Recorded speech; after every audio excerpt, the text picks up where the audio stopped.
Enzo. Ayan, dito tayo. Naku po. At least si Attorney Enzo, pag meron siyang punto diretso, talagang kuan eh.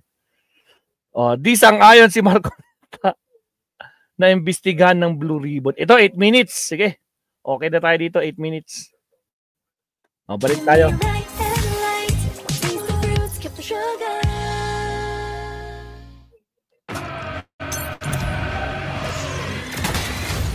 Tungkol sa anomalya daw.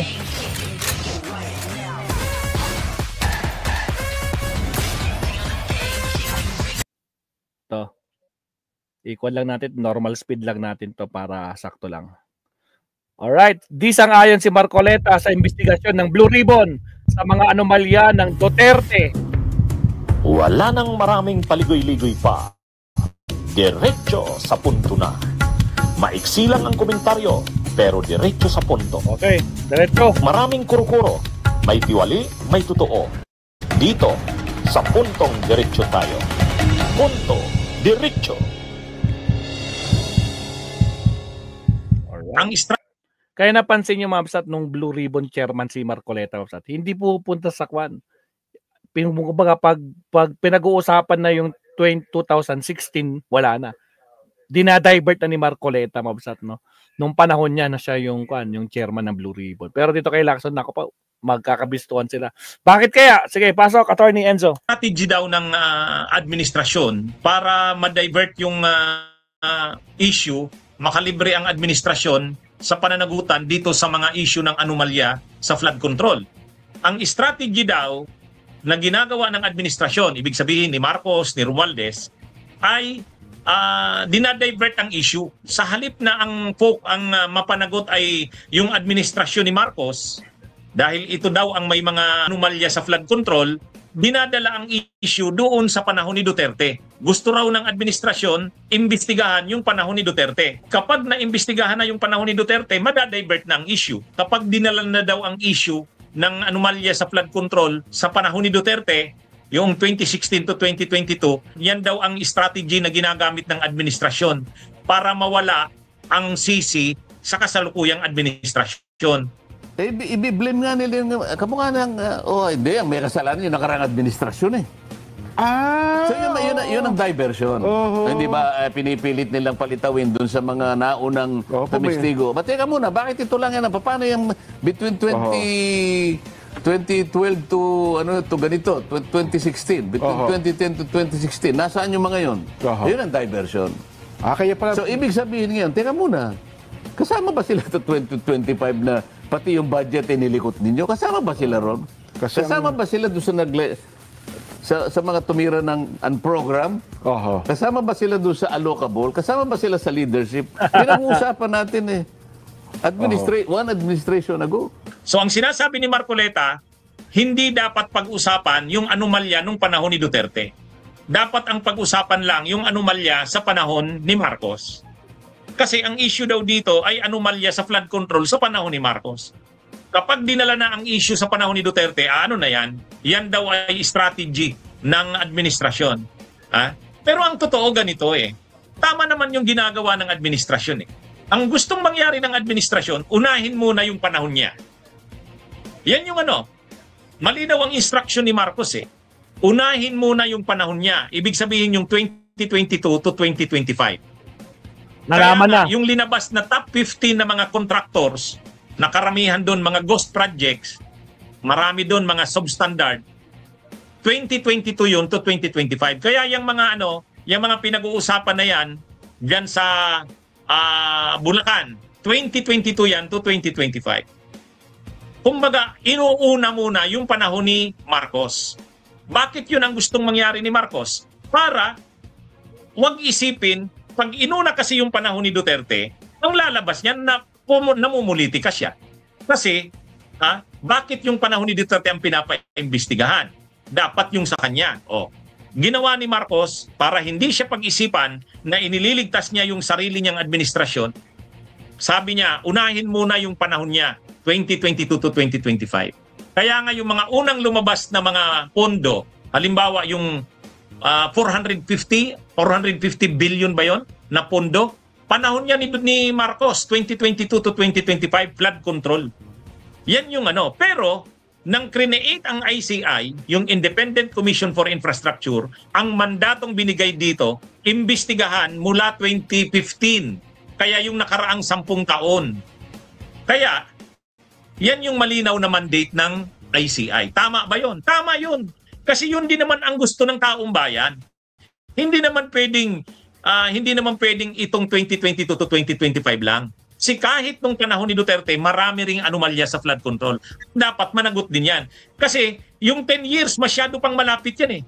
Ang hindi na siguro kailangang imbestigahan yung mga panahon pa ng panahon pa ni Ramos, panahon pa ni Estrada, panahon ni Gloria, panahon ni Pinoy, tama lang na yung 10 years. Ang linagay ni Marcos ay 10 years. Ibig sabihin 2015. Anong masama doon? Ang gusto kasi ni Marcoleta, wag pag-usapan yung anomalya ng panahon ni Duterte. Yan yung mali naman yun. Kaya nung ginawa ni Diskaya, yung kanyang sinumpaang salaysay ng mag-asawa, ang mga anomalyang sinasabi ni Diskaya doon, yung 2016 lang, ay 2022 lang, o 2025. Hindi naman pwede yun. Ang gusto ng taong bayan, managot ang lahat ng sangkot. Tama yun. Hindi lang yung panahon ni Marcos, kundi yung panahon din ni Duterte. Mabuti nga, si Marcos ang gusto niya, unahin muna yung panahon niya eh. Pero hindi ibig sabihin niya na hindi iimbestigahan yung panahon ni Duterte. Ay ito naman si Marcoleta, kapag pinag-usapan na yung panahon ni Duterte, tulad nung yung mga malalaking flood control projects ni Bongo, yung mga malalaking flood control projects ng Diskaya, kailan ba lumaki ng todo si Diskaya? Panahon ni Duterte. Napakaraming flood control projects din panahon ni Duterte.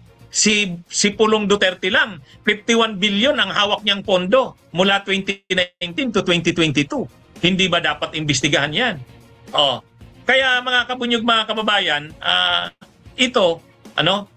tama lang naman yung ginagawa na pati yung panahon ni Duterte sinasakop. Kaya lang, kila Marcoleta, ayaw nila. Pagka sinakop na daw yung panahon ni Duterte, ano na daw yan? Dinadivert na daw ang issue. Kabunyog, mga kababayan, mali yung ganyan. Ang gusto ng taong bayan, managot ang lahat ng sangkot.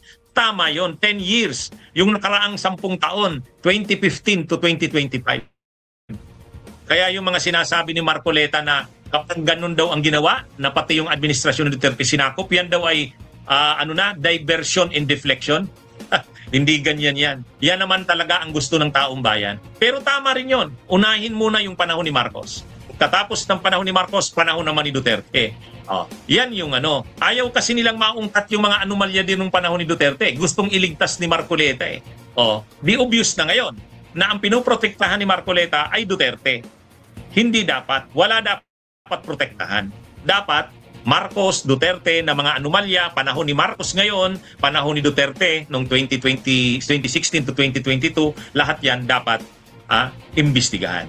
Tama yan. Hindi yan diversion and deflection. Malaking kalukuhan yung sinasabi na yan ni Marcoleta. Bunyog, bunyog, halikan na kasama ka. Salamat, attorney. Paano naman kasi, matatamaan talaga yung amo nila, di ba? Anak ng kamote. Especially nung sinabi niyang Diskaya, kailan kayo na mayagpag? Sabi di ba to? 2016. Di dapat talagang imbestigan yung 2016 na yan. Di ba? Talaga itong, Marcoleta, laki talaga ng tama nito, mga kabsat. No? Biro mo, sinapalpal na siya ni Robin. Ngayon, binanatan na naman siya ni Senator Lac. Mabsat, okay na tayo. Yan na lang muna tayo. 3 subtopic lang muna tayo, Mabsat, no? Kasi, maaga-aga na naman tayong gigising mamaya, meron tayong gagawin. Kahit papaano naman, naman tayo. Pinatawa tayo ni Anjo Eliana, Mabsat. Na isang blapper, anak ng kamote. But anyway, again, maraming salamat, Mabsat, no, sa mga palagi nanonood dyan sa ating live stream at saka sa ating mga uploads. Thank you very much. At saka walang sawang nagla-like, kahit napanood nyo na, pinapanood nyo pa rin. At syempre sa mga mga silent viewers natin dyan, mga team replay, maraming salamat po. At syempre, huwag kalimutan mag-like and subscribe. So, salamat kay Kabsat, Rosimatsu, kay Elizabeth, kay Saint Benedict, kay Marisa Sunakawa, sino pa ba dyan? Si Ma'am Carclea na napaka-generous palagi. Si Ma'am Sylvia Latore, Only Bekok, shoutout din, Kabsat. Nandyan din sino pa ba? Sila Franz Winnipeg, si Makwan, si Yuki Sawaki, may vlogs ako, si Tokis, si Ice Rains, si Winnie Artos, may vlogs ako, Jeyo Frisk, sino pa mga pumasok? Animo, DDS na daw ang pinagmamalaki ni Adjo. Atay tayo dyan. Elvira G. At siyempre si Kabsat Argo. No? Oh, na proud na DDS. Pero sa totoo, BBM yan. Di ba, Argo? Tragis. Oh, siya, Chacha, Kabsat. Again, maraming salamat po. It's good night kasi it's already 11 p.m. Kailangan natin magpahinga ng konti, Mabsat. Alright?